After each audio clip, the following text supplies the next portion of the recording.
C'est la première chose que l'on ressent quand on fait du Feldenkrais.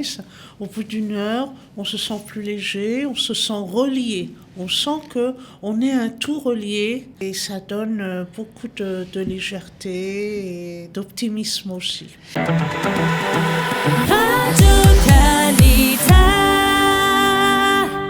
Vous connaissez peut-être le centre communautaire virtuel, vous avez peut-être même assisté à un atelier Feldenkrais mis en place par Eva Schrer. Eh bien, on va en savoir un petit peu plus sur les motivations de Eva et surtout de quoi s'agit-il. Eva Schrer, bonjour. Bonjour. Ravie de vous accueillir. Vous habitez depuis 15 ans en Israël et vous avez découvert un peu par hasard cette méthode qui a un peu changé votre vie. Absolument, j'ai découverte il y a à peu près 20 ans, alors que je suivais des cours de clown. Dans ma vie antérieure, j'ai fait beaucoup de clown de théâtre, et ma prof était tout enthousiaste de nous faire partager ses premiers cours qu'elle prenait en Feldenkrais comme praticienne. Alors, elle nous a allongés au sol, et puis à la fin de la leçon, à la fin de l'heure, je cherchais encore ma main droite et mon pied gauche. Alors, je me suis rendu compte combien je n'avais aucune coordination. Mon papa, Zichrono Lebracha, me disait souvent, quand je marche, j'ai l'impression d'être un éléphant dans un magasin de porcelaine. Je faisais tout tomber sur mon passage. Donc, moi, alors que les autres clowns pensaient que ça les embêtait de faire ça, ils n'étaient pas là pour ça. Et moi, j'ai tout de suite su que c'était pour moi. Je n'ai pas compris de quoi il s'agissait, mais j'ai compris que c'était pour moi et je ne me suis pas trompée. Alors, c'était pour vous parce que quoi ? Parce que vous aviez toujours eu une relation compliquée avec votre corps ? Voilà, exactement. Je suis née avec une malformation congénitale appelée syndrome de Franceschetti, donc j'ai suivi beaucoup d'opérations du visage de 16 ans à 20 ans, ce qui fait que oui, je ne connaissais pas mon corps et de sentir pour la première fois de ma vie que la tête, c'est pas un truc posé comme ça et que c'est relié au bassin, que c'est relié aux pieds et tout ça, mais c'était extraordinaire et jamais je ne me suis sentie aussi légère dans mon corps. Donc en gros, c'est une méthode pour transmettre un mieux-être. Absolument. C'est la première chose que l'on ressent quand on fait du Feldenkrais. Au bout d'une heure, on se sent plus léger, on se sent relié. On sent qu'on est un tout relié et ça donne beaucoup de légèreté et d'optimisme aussi. Alors, apprendre à connaître son corps, on a compris que c'était le but de cette méthode. Mais nous, ce qui nous intéresse, c'est comment vous faites passer ça et concrètement, de quoi s'agit-il ? Alors, concrètement, on fait passer ça tout d'abord c'est un apprentissage. Donc, tout apprentissage, pour qu'il soit efficace, doit être agréable. Voilà, ça c'est un des principes, sans effort. Donc on peut être soit allongé au sol ou assis. Quand je fais le Zoom, on est assis. Pour le centre communautaire virtuel, vous êtes assis. Oui, exactement. Okay. Et en fait, on commence avec un petit mouvement de base, comme par exemple lever un bras. Ouais, on a tous levé un bras, il n'y a rien de nouveau. Et petit à petit, comme dans un orchestre, on va rajouter différents éléments. La tête aussi lève le bras. Les yeux lèvent le bras. Le bassin lève le bras jusqu'à la plante de pied. Et la colonne vertébrale, bien sûr. Donc tout d'un coup, on prend conscience, ça s'appelle comme ça s'appelle la prise de conscience par le mouvement. On prend conscience que lever le bras, c'est pas juste faire un truc comme ça, et puis on commence à s'en soucier quand on a mal au bras et qu'on peut plus le lever. Là, on va se rendre compte que lever le bras, c'est utiliser le tout de soi-même et du coup, c'est très facile. Il n'y a aucun effort musculaire. Donc en fait, dans la méthode Feldenkrais, on apprend à découvrir son corps et surtout la relation au squelette, aux articulations et comment elles travaillent de pair avec les muscles et la pensée. Parce que c'est vous les maîtres à bord. C'est vous les chefs d'orchestre. Alors, c'est une méthode évidemment qui aide par exemple à s'assouplir. C'est pas vraiment un sport, on peut pas dire ça, mais en tout cas, on peut, d'après ce que vous me dites, je comprends qu'on assouplit sa colonne vertébrale, on assouplit ses membres. Voilà, non seulement on assouplit, mais on s'en sert, on les sent, ça devient partie de nous-mêmes, ça fait partie intégrante de nous-mêmes.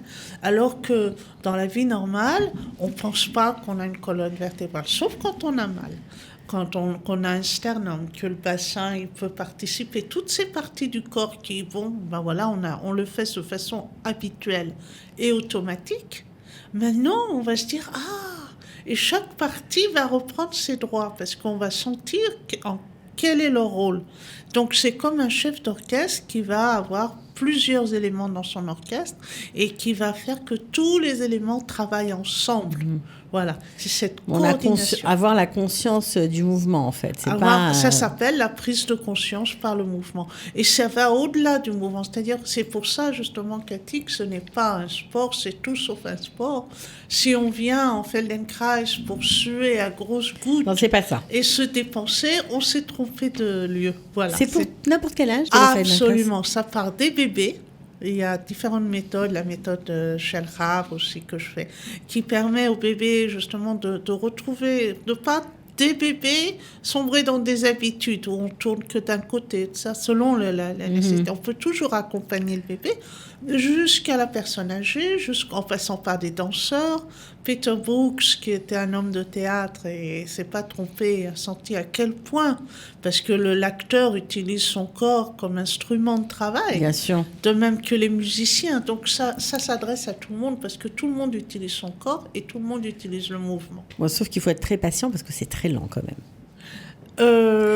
C'est lent, je veux dire, c'est lent. Oui, c'est un apprentissage qui parce que la lenteur, si on ne veut pas faire le mouvement de façon habituelle et automatique comme on fait, il faut prendre le temps. Je dis, c'est comme quand on va goûter le bouillon de Shabbat. On va pas s'en prendre une pleine louche pour savoir comment l'assaisonner. On va en prendre un petit peu au bout de la cuillère et avec ça, on va pouvoir goûter. Si c'est trop salé, trop ceci. Eh bien, c'est pareil dans le mouvement. On le fait petit, lentement et sans effort pour pouvoir sentir comment le mouvement s'organise. Sinon, on continue à faire la même chose. En fait, c'est pas tellement le mouvement qui vous intéresse. Absolument. Le mouvement n'est qu'un prétexte. Le mouvement, à la limite, on s'en fout. Mais ce qui s'intéresse, c'est le péréchit du mouvement. C'est avant le mouvement. Comment on l'organise, comment on le fait avec le moins de force possible et avec le plus de facilité possible. Alors évidemment, c'est une science, entre guillemets, qui ne date pas d'hier. Non. C'est assez ancien. Non, voilà, qu'il y a l'âge de l'État d'Israël, puisque Moshe Feldenkrais a créé sa méthode en Israël. Il était quoi à la base? Il faisait quoi à la base? À la base, c'était un ingénieur, un docteur en physique, un ceinture noire de judo. Et en fait, il n'avait jamais pensé créer sa méthode. Simplement que lui-même est tombé. Un jour, il s'est blessé au genou. Et donc, il est allé voir des chirurgiens qui lui ont dit, il faudra opérer, ok. Et quelles sont les chances de réussite? 50-50. Soit vous marcherez, soit vous serez en fauteuil roulant. Alors, Moshe a dit merci. Et en bon autodidacte et génial comme il a commencé à étudier son corps, comme on fait nous, comme le bébé fait. Donc, il s'est inspiré de la cybernétique, de la biologie, de son intérêt. C'était un homme de science, donc c'est vraiment une méthode, si on va dire, qui est basée sur la science, c'est-à-dire qu'en début de séance, on fait le mouvement comme on a l'habitude, et à la fin de la séance, on refait les mouvements, on reprend les mêmes repères pour voir s'il y a des différences, et il y en a. Alors, donc voilà, donc la méthode, il l'a créée pour lui-même. Et après, mais il a eu des disciples célèbres. Exact, et il a eu donc David Ben-Gurion, et il a eu Peter Brooks, il a eu les grands de ce monde.